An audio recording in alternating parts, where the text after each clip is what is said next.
Heroin withdrawal. What is it like? How can you get through it? Guys, I'm going to break this down for you in layman's terms, coming from an addict who's been through withdrawals a lot.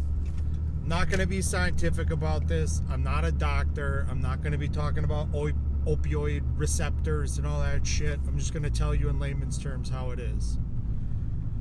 Now, when I'm speaking about heroin withdrawals, I'm also going to speak in the opioid family. So a lot of things that are similar, in my opinion, from what I've come off of in the family with heroin, Percocet, Oxycontin, Vicodins, even Suboxone.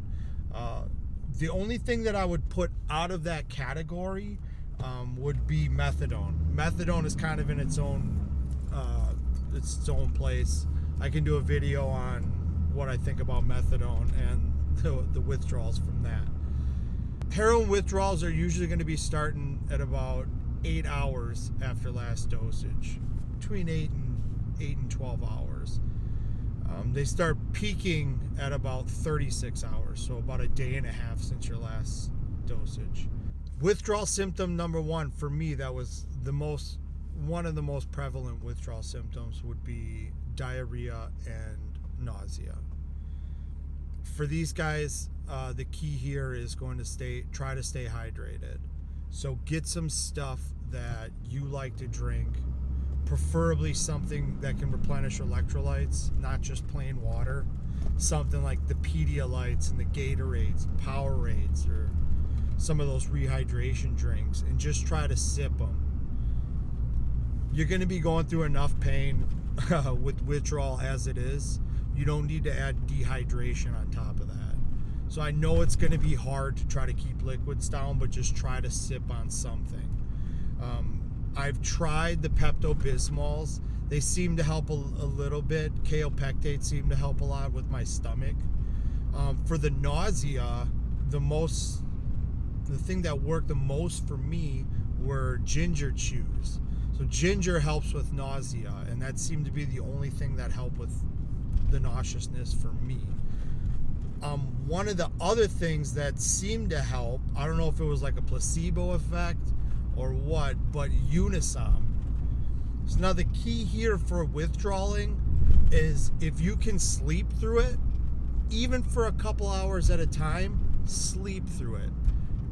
Get the melatonins, get the Z-Quil, get all this stuff to try to help you sleep through this, because you're going to be counting down the seconds, counting down the minutes. If you could sleep for an hour, that's an hour closer to getting through withdrawals. So just do it. And a double whammy would be Unisom. And Unisom, A, will help you sleep, and B, helps with nausea. Pregnant women use it for morning sickness to get rid of nausea. And I don't know if it was like a placebo effect for me, but it helped me a lot with my nausea, that and the ginger chews, and helped me be able to sleep for a little bit, even if it was only for a couple hours at a time. Withdrawal symptom number 2, which was the worst for me, was body aches. When I talk body aches, I mean like my bones internally were hurting, mostly in my legs and my lower back. And this is probably the worst withdrawal symptom that I experienced. The nausea and the diarrhea stopped after about like a day and a half, but the bone aching probably went on for about 7 days. The only thing that really helped me get through the body aches was hot showers. And I lived in a hot shower. I'm not a big bath guy. People swear by baths that they'll help, but I'm just not. I've never been a fan of sitting in stagnant water, like dirty stagnant water. That just seemed gross to me.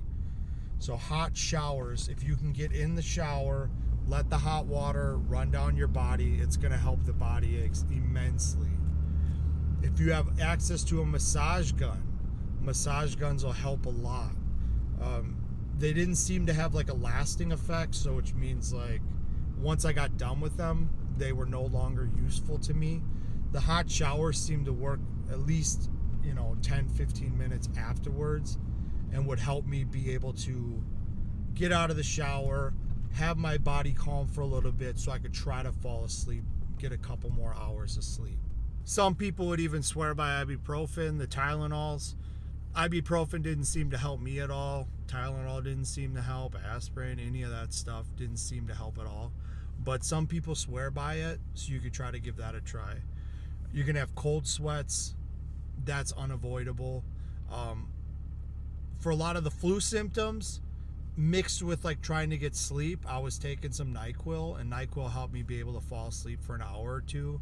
I think the only problem is that when I woke up from the NyQuil, I felt even worse. Like I felt sicker.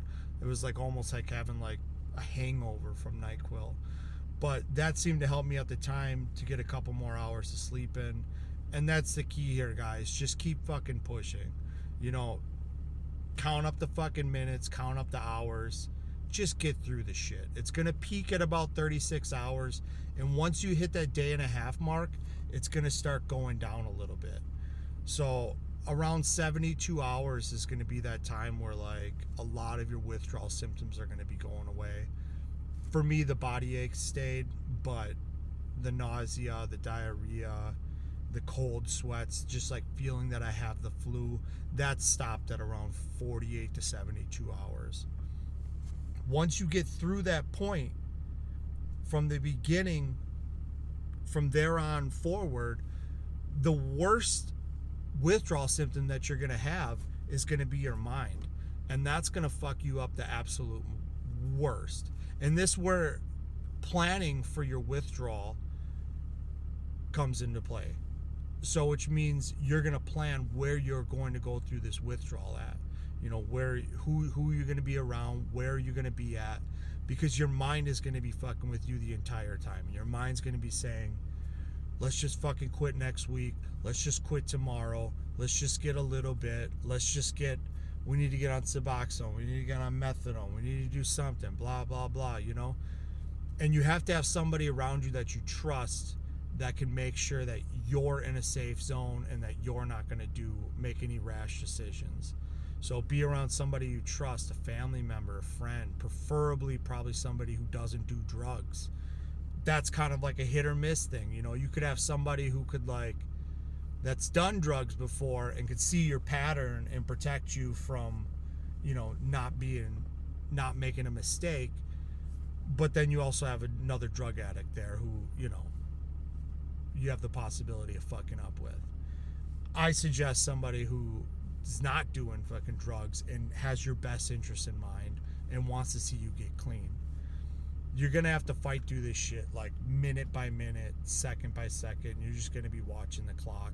And it's going to feel like there's just never going to come to an end, or that it's never going to fucking get better. You know, sometimes you'll hit like 7 days and you're like, my fucking body still hurts. I feel like shit.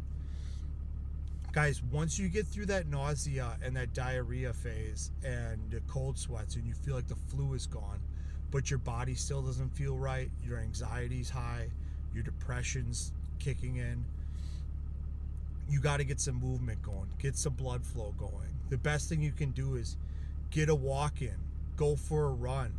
I said in my videos before that the number one thing that helped me with my anxiety was running. Get out there and push yourself. Okay? You can't just sit around and suffer. You're just going to be stuck in your thoughts. Once you get through that flu zone, get out there. Start working on yourself. And the key here is to not worry about the things you can't fix. The video I just did before, I'll leave a link for it down below, about only working on the things that you can fix right now. And that doesn't include secondary people. So all the relationships that you fucked up, maybe you fucked up your job, maybe you fucked up something with like your wife or your husband or whatever it is, that shit can't get fixed right now. If it includes another person, you cannot fix it. The only thing you can fix right now is yourself, and it's time to get yourself better. That's what you need to focus on. If you start focusing on all the shit that you fucked up, all the shit that you need to fix, you're going to send yourself into a fucking zone that's just going to fucking take you into a bad place. You just need to focus on making yourself better every single day. And honestly, you need a fucking coach. You need somebody that's going to guide you and show you how to do this stuff. You guys can watch my videos for free. I'm always going to be dropping content on the steps that I took to get physically in shape, the steps that I took to make more money, to get a family, and to have a good life. Guys, this is going to be a long, long fucking road for you. Sobriety is something that you rent, and rent is fucking due every single day. And you pay that rent by working towards the steps to become the best person you can be. Mind, body, and spirit.